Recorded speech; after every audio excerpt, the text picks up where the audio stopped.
Hello everyone, how are you all. I hope आप सब best of health में होंगे और यस मेरी वीडियो के लिए काफ़ी एक्साइटेड होंगे। I know I have delayed it by one day but actually I was looking out for a nice content to be presented here. So let me introduce myself. I am a counselor, a relationship counselor, and have been a writer at worldanditspaces.com. I have been practicing tarot and have been dealing clients who have been facing relationship issues, marriage problems, dating issues and all. And as a result of which I decided to start this platform where I can discuss looking into the issues which I come across and share it here so that most of you can take out the maximum out of it and can deal with depression and stress that is associated with relationships. So let's begin with today's video, and the topic is very different and no one has ever touched this topic, I assure you, on this platform of YouTube. So what we are going to talk about is, beside going on with the relationships with other people, first today I am going to bring here how to have a strong relationship with oneself. Yes, जो आज हम बात करेंगे वो यही होगी कि पहले दूसरों के साथ रिश्ता सुधारने से पहले हमें खुद के साथ कैसे रिश्ता सुधारना है। इसमें हम कुंडलिनी जागरण इस तरह की कोई बात नहीं करेंगे। इसमें हम एक जनरल बात करेंगे जो हर एक आम आदमी समझ सकता है, जो अपने दौड़ भाग के शेड्यूल में से टाइम निकाल के उसके लिए भी पॉसिबल होगा। मैं यहाँ पे मेडिटेशन ये सब बातें आपसे नहीं करूँगी क्योंकि मैं जानती हूँ कि मेडिटेशन के लिए भी दिमाग जब तक हमारा शांत नहीं होगा, it is not easy to meditate, it is not easy to calm ourselves, क्योंकि हमें अपने दिमाग को एक ऐसी डोज देनी होती है जिससे कि वो पहले खुद से काम हो। अगर हम उसको ज़बरदस्ती काम करने की कोशिश करेंगे तो वो पॉसिबल नहीं है। तो मैं ऐसे किसी भी इंसान जो कहता है कि मेडिटेशन करो, स्पिरिचुअल अवेकनिंग करो, अपनी कुंडलिनी जागरण करो, मैं ऐसे किसी के भी सपोर्ट में नहीं हूँ, क्योंकि ये सब कुछ अपने ज़िंदगी के दौरान मैं करके देख चुकी हूँ, क्योंकि मैं खुद भी एक बहुत टफ सिचुएशन से एक पॉइंट पे गुजर रही थी और मुझे खुद को ये बात पता है कि ये सब बातें किताबी होती हैं जब तक हमारा दिमाग शांत ना हो। वो किसी न किसी रिश्ते की उलझनों में अगर जकड़ा होगा तो वो कभी शांत नहीं होगा। पर दूसरों के साथ हमारे रिश्ते सुलझें उससे पहले हम सबको खुद के साथ एक रिश्ता बनाना बहुत ज़रूरी है। हमें खुद को ये बताना बहुत ज़रूरी है कि हम इस ज़िंदगी में क्यों आए हैं, ये ज़िंदगी में हमारा मकसद क्या है। और जब हम अपने आप से बातें कर पाएंगे, जब हम अपने आप को शांत कर पाएंगे, तभी हम दूसरों के साथ अच्छी बातें कर पाएंगे, उन्हें भी एक अच्छा जवाब दे पाएंगे और उनसे भी एक अच्छा रिश्ता बना पाएंगे। हम सबके आधे से ज़्यादा रिश्ते इसीलिए प्रॉब्लम्स क्रिएट करते हैं क्योंकि हमारा खुद से कोई रिश्ता नहीं है। हम अपने अंदर के सवालों को जवाब दूसरों से ढूंढने की कोशिश करते हैं। हम अपनी एक्सपेक्टेशंस इतनी ज़्यादा खुद से बढ़ा लेते हैं, जब वो पूरी नहीं हो पाती तो हम दूसरों से जलन की भावना में आ जाते हैं और यही सारे मुद्दे हमारे रिश्तों को ख़राब करते हैं। आज इन्हीं सब मुद्दों के बारे में हम बात करेंगे और डिटेल में जानेंगे कि हमारा खुद से रिश्ता बनने के बाद कितना आसान होता है दूसरों के साथ रिश्ता निभाना। तो चलिए हम शुरू करते हैं और आप सबसे मैं रिक्वेस्ट करूंगी कि अगर आपको मेरी वीडियो पसंद आती है, आप मेरे कंटेंट को लाइक करते हैं, तो प्लीज़ इसे शेयर कीजिए।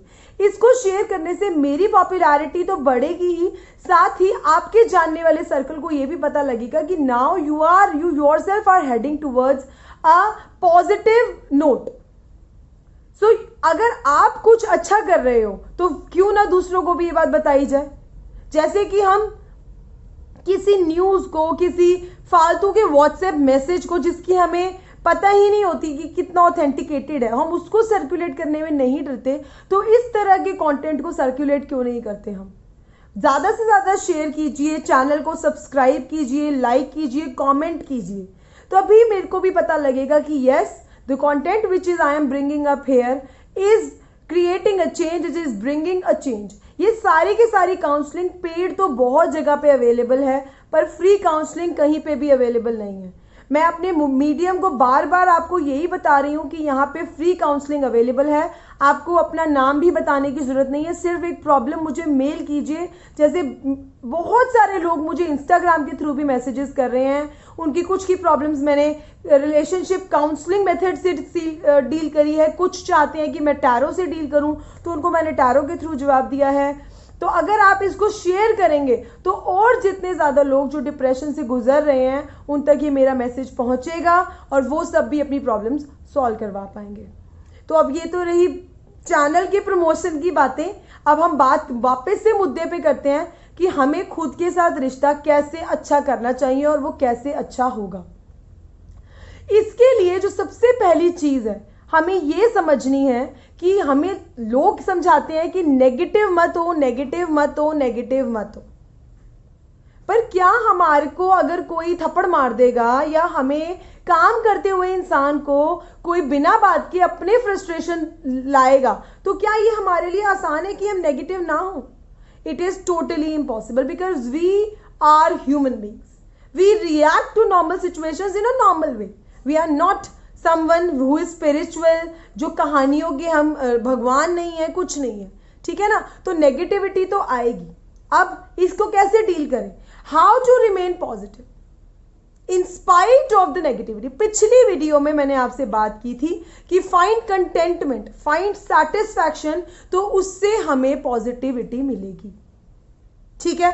पॉजिटिव, अब हमने कंटेंटमेंट भी, अब हम बाई चांस कोई ऐसा इंसान है जिसकी जिंदगी में जो वो चाहता है वो सेटिस्फैक्शन है ही नहीं। अगर एक रिक्शे वाले का एग्जाम्पल हम लेते हैं और हम कहते हैं कि वो अपनी जिंदगी में कंटेंटमेंट ढूंढे।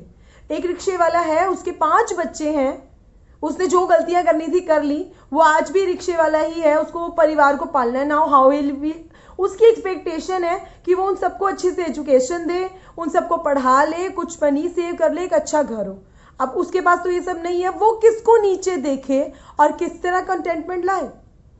वो नीचे देख सकता है काफी सारी उन फैमिलीज को जो स्टिल ये सब भी अवेल नहीं कर पा रही, दे आर अनहेल्दी, और at least he can drive that, he can pull that rickshaw to feed his family, and there are lot many people below him जो ये भी नहीं कर पाते। बट जब हमें किसी को खाना खिलाना होता है, जब हमारे आगे बच्चे होते हैं ना, तो हमें ये सारी कंटेंटमेंट ढूंढना इतना आसान नहीं होता, ठीक है। तो यहाँ पे मैं, क्योंकि आपको मेरी बातें लग रही होंगी, मतलब क्योंकि मैं मेरी बातें किसी से मैच नहीं होंगी, किसी भी काउंसलर, किसी गुरु, किसी से मैच नहीं होंगी। क्यों? क्योंकि वो बहुत प्रैक्टिकल बातें हैं। जो लोग हमें टीचिंग्स देते हैं, प्रीच करते हैं, हमें सत्संग के लिए बुलाते हैं, I am not against them. अगर हमारे दिल को सत्संग करने से अच्छा लगता है, अगर हम खुद को पॉजिटिविटी में सत्संग से ला सकते हैं, वो ठीक है। बट एज, मतलब मैं एक इंसान के नाते, neither music can bring positivity if I am depressed, neither satsang has been able to bring positivity to my mind when I was depressed. What made me positive was involving myself in some work I was doing. पहले मैंने अपने house hold chores बढ़ा दिए, then मैंने अपनी involvement बच्चों के साथ बढ़ा दी, but still the negativity was not going. Then I chose writing, and when my writing was appraised, because I have been a very good English student since my schooling. मेरी English teacher, जिनको मैं अपनी life का mentor मानती हूँ, उनकी छत्र छाया में मैंने काफ़ी अच्छा अपने इंग्लिश स्किल्स बनाए। उसके बाद मैंने इंग्लिश ऑनर्स की, उसके बाद पर मेरे ये सारा कुछ पॉज हो गया, मैंने राइटिंग नहीं कंटिन्यू करी, परस्यू नहीं करी। बट जब मैंने राइटिंग परस्यू करी तो मुझे एक सेटिस्फैक्शन मिलने लगी। जो नेगेटिविटी मेरे अंदर थी, मैं उसको स्टोरीज की फॉर्म में और लोगों को लेसन्स देने की फॉर्म में लेके आने लगी प्लेटफॉर्म पे। वो नेगेटिविटी मेरे अंदर से निकलने लगी। जब हम किसी के साथ ये सब डिस्कस करते हैं, अपने किसी फ्रेंड को, अपने किसी कॉन्फिडेंट को जब हम ये सब बातें बताते हैं, तो हम एक्चुअली अपने अंदर की नेगेटिविटी निकाल रहे होते हैं। पर वहाँ पे हम एज इट इज किसी की बुराई करके, किसी के बारे में बात करके वो नेगेटिविटी दूसरे के दिमाग में भर देते हैं। वो इंसान उस क्लटर को निकाल पा रहा है, नहीं निकाल पा रहा, ये सोचे बिना। पर जब हम कुछ कंस्ट्रक्टिव काम करते हैं, जैसे कि अगर आज मैं ये फील करती हूँ कि एक लड़की का इंडिपेंडेंटली काम करना ज़रूरी है, ये बात मैं 4 लोगों को मुंह से बोलती हूँ कि मेरे घर में से पैसे की कमी है, मुझे पैसों की तंगी आती है, तो ये तरीका मेरा ऐसे कहने से किसी की बेनिफिट नहीं हो रहा, सिर्फ मेरी नेगेटिविटी निकल रही है। पर अगर मैं किसी को इस तरह समझा पाऊं कि तुम पढ़ो, जिंदगी में जब तुम्हारे पास पैसा होगा, तुम्हारी अच्छी नौकरी होगी, तो तुम अपनी ख्वाहिशें पूरी कर पाओगे, कोई तुम्हें खर्चा करने से नहीं रोक पाएगा, तो वो एक पॉजिटिव वे होता है। तो इस तरह हम अपनी नेगेटिविटी को पॉजिटिविटी में बदल पाते हैं। इसमें हमें एक पॉइंट आ जाता है जब हमें कंटेंटमेंट फील इस चीज पे होती है कि हमने नेगेटिव मेथड्स निकाल के पॉजिटिव मेथड्स दूसरों को भी कन्वे करें। एक ये तरीका होता है। कहते हैं कि अगर आप एक उपजाऊ फील्ड में भी पौधे ना उगाओ तो एक पॉइंट के बाद वहां पे भी वीड्स उगाते हैं सारे के सारे, जो उसको बैरन कर देते हैं। एक पॉइंट के बाद उसकी फर्टिलिटी सारी चूस लेते हैं। तो जब तक हम कुछ पॉजिटिव थॉट्स अपने माइंड में नहीं कल्टीवेट करेंगे, नेगेटिव थॉट्स उसकी पॉजिटिविटी हटाते जाएंगे, उसमें रस्टिंग कॉज करते जाएंगे। तो खुद से रिश्ता बनाने का सबसे इंपॉर्टेंट मेथड, फर्स्ट मेथड जो हम सबको बेनिफिट देगा, जो फर्स्ट मेथड है वो यही है, try to find positivity within yourself, not by distributing negativity to others, not by meditation, but finding in peace with what gives positivity to your mind. ऐसा कुछ करना है जिससे हमारे माइंड को पॉजिटिविटी मिले। हमें सत्संग पे उससे पॉजिटिविटी मिलती है तो ठीक है, पर ऐसा नहीं करना कि सत्संग करके आना है और घर आके ये नहीं हुआ वो नहीं हुआ पे चीखना चिल्लाना है। खुद म्यूजिक सुनना है और थोड़ी देर के बाद म्यूजिक बंद करने के बाद हमारा दिमाग तो पॉजिटिव हो गया, उसके बाद मेड के पीछे डंडा लेके पड़ जाना है कि मेड तूने ये काम नहीं किया, तूने वो काम नहीं किया। तो वो जितनी आपने, इससे ये नहीं पता लगता कि आपने पॉजिटिविटी गेन की है। जब हम खुद पॉजिटिव होते हैं तो हमें दूसरों को भी पॉजिटिव, हम उनकी पॉजिटिविटी भी खराब नहीं करते। हम सत्संग से आके घर में झगड़ा कर लें, हम मंदिर से पूजा करके घर में झगड़ा कर लें, तो इस चीज को पॉजिटिविटी गेन करना नहीं कहते। क्योंकि जब घर में झगड़ा होगा तो हम भी उस नेगेटिविटी का हिस्सा फिर से बन जाएंगे। तो फायदा क्या हुआ? हमने तो वो 2 घंटे वेस्ट कर दिए टाइम के, चाहे वो सत्संग किया हो, चाहे वो हमने म्यूजिक सुना हो, कुछ भी किया। ऐसा एक्टिविटी जो हमारे दिमाग को सेटल करे, उसे कहते हैं पॉजिटिविटी लाना। लोग कहते हैं मेडिटेशन करो। मेडिटेशन करने से जो इतनी भाग दौड़ हमारे दिमाग में हो रही होती है वो सेटल हो जाती है, but it is not easy, it comes with practice. First and foremost level to go to meditation is finding peace in your mind, and that you will be able to attain by doing something constructive. First point, जब आप ये positivity करने लग जाएंगे तो आपको खुद से आप बातें करनी सीखेंगे। आप लोगों के साथ वो नेगेटिविटी नहीं निकालेंगे हर वक्त। जब आपका खुद से आप बात करोगे तो आप अपनी कमियों को समझ पाओगे और उन कमियों को क्लियर कर पाओगे। अपनी कमियों की वजह से दूसरों से जलना छोड़ दोगे आप। हम खुद एक हाउसवाइफ की जिंदगी निभा रहे हैं, और जब हम किसी अपनी फ्रेंड को देखते हैं कि वो इस लेवल पे जॉब कर रही है, उसने सोशल मीडिया पे ऐसे पिक्चर्स लगाए हैं, यहाँ आज घूम रही है, तो हम कहीं ना कहीं उससे अंदर ही अंदर कॉम्प्लेक्स फील करने लगते हैं, वो जलन की भावना आने लगती है। फिर उसके लिए क्या होता है कि जब हम अपने गैंग ऑफ फ्रेंड्स के साथ मिलते हैं, हम वहाँ पे एक दूसरे की बिचिंग करने लगते हैं, विच इज़ नॉट गुड। वो एक्चुअली हम क्यों कर रहे हैं? क्योंकि हम चाहते हैं उस लड़की जैसा बनना या उस लड़के जैसा बनना, पर हम नहीं बन पा रहे। अब हम खुद तो अपने जीवन में लगे हुए हैं अपने काम करने में, और जो दूसरा कर रहा है उससे हम जल रहे हैं। तो अल्टीमेटली जिनके बीच में हमने बैठ के बिचिंग करी है, आप ये मत समझना कि वो आपके साथ बहुत खुश हुए, वो भी आपके उस पर्सपेक्टिव को जाके फिर से दोबारा से कहीं ना कहीं वो गैंग अलग से आपकी इस बिचिंग के बारे में बिचिंग करेगा। हम सोचते हैं ना ये हमारा गर्ल्स गैंग है, ये हमारा बॉयज गैंग है, यहाँ पे हम कुछ भी बोल सकते हैं। एक्चुअली ऐसा कोई गैंग नहीं होता जहाँ पे आप कुछ भी बोलो और उससे लोग अपने माइंडसेट नहीं बनाते। हमें हमेशा ये सोचना चाहिए कि हमसे किसी ने एक लाइन बोली और हमारे दिमाग में इतने सारे थॉट्स आए, हमने उसके बारे में ऐसा भी सोचा, ऐसा भी सोचा, ऐसा भी सोचा। तो आप ये कैसे सोच सकते हो कि आपने एक लाइन बोली या आपने 100 लाइन्स बोली और उसके बारे में लोगों के अंदर थॉट्स नहीं आए होंगे? जो खुद करते हैं हम, हमेशा जब हम उसको दूसरों पे अप्लाई करेंगे ना, तो हमारे एरर्स वहीं पे कम हो जाएंगे, हमारे रिश्ते खुद से भी सुधर जाएंगे और दूसरों से भी सुधर जाएंगे। बहुत ही सिंपल फंडा है ये लाइफ का। और दूसरा काम जो करना है वो है हमें डाइजेस्टिंग पावर अपनी बढ़ानी। डाइजेस्टिंग पावर कैसे बढ़ानी है? किस चीज की? क्या खाने की? हर चीज की। जो चीज हमारे अंदर जा रही है it needs to get digested properly. जब हम साइंस में पढ़ते हैं ना तो वो कहते हैं कि टीथ से डाइजेशन शुरू होती है। जितना अच्छे से च्यू हुआ होगा स्टमक और उतना अच्छा डाइजेशन करेगा। जब स्टमक अच्छे से डाइजेशन करेगा, liver, pancreas, intestine, small intestine के जूसेस सब अच्छे से डाइजेस्ट करेंगे, और वो जितना अच्छे से डाइजेस्ट हुआ होगा स्मॉल इंटेस्टाइन में उतनी अच्छी एब्जॉर्प्शन होगी न्यूट्रिएंट्स की, और जितनी बेटर एब्जॉर्प्शन होगी उसके बाद सिर्फ वेस्ट एलिमिनेट होगा बॉडी से लार्ज इंटेस्टाइन के थ्रू। तो हमारे अंदर क्या किया जाता है? खाना जाता है। खाना अगर अच्छे से डाइजेस्ट नहीं करेंगे इनडाइजेशन कॉज होगी, गैस्ट्राइटिस हो जाएगा, काम करने के लिए मन नहीं करेगा, सो मेनी डिजीजेज आ जाएंगे। किसी ने हमें कोई बात बोली, वो बात हमें अपने अंदर डाइजेस्ट करनी है। अगर दो जनों के बीच में बात हुई, वो बात डाइजेस्ट नहीं करेंगे, अगर बोल देंगे तो क्या होगा? लड़ाई हो जाएंगी, झगड़े हो जाएंगे। फिर जिसने हमें अपना कॉन्फिडेंट बन के वो बात की थी उससे भी हमारा रिश्ता खराब हो जाएगा, कितने सारे लड़ाई के मुद्दे बन जाएंगे। एक थॉट हमारे दिमाग में आया, उस दिमाग को उसको हमें इम्बाइब कर जाना है, उसको डाइजेस्ट कर जाना है। डाइजेस्ट करके या तो उससे हम कुछ कंस्ट्रक्टिव निकाल लेंगे, कंस्ट्रक्टिव नहीं निकाल पाएंगे अगर डाइजेस्ट नहीं होगा तो क्या होगा? अल्टीमेटली उससे कुछ भी कंस्ट्रक्टिव नहीं निकलेगा, उसको हम रॉन्गली कहीं पे भी बोल देंगे, जो उस थॉट का पर्पस था वो फिनिश हो जाएगा। अगर हमने इस टाइम पे, मेरे दिमाग में एक थॉट आया कि आई शुड वो लोग जैसे आज बहुत ही अच्छा हैशटैग मैंने पढ़ा, एक हैशटैग है death of democracy which is trending today on 9th of September 2020। तो डेथ ऑफ डेमोक्रेसी वाई?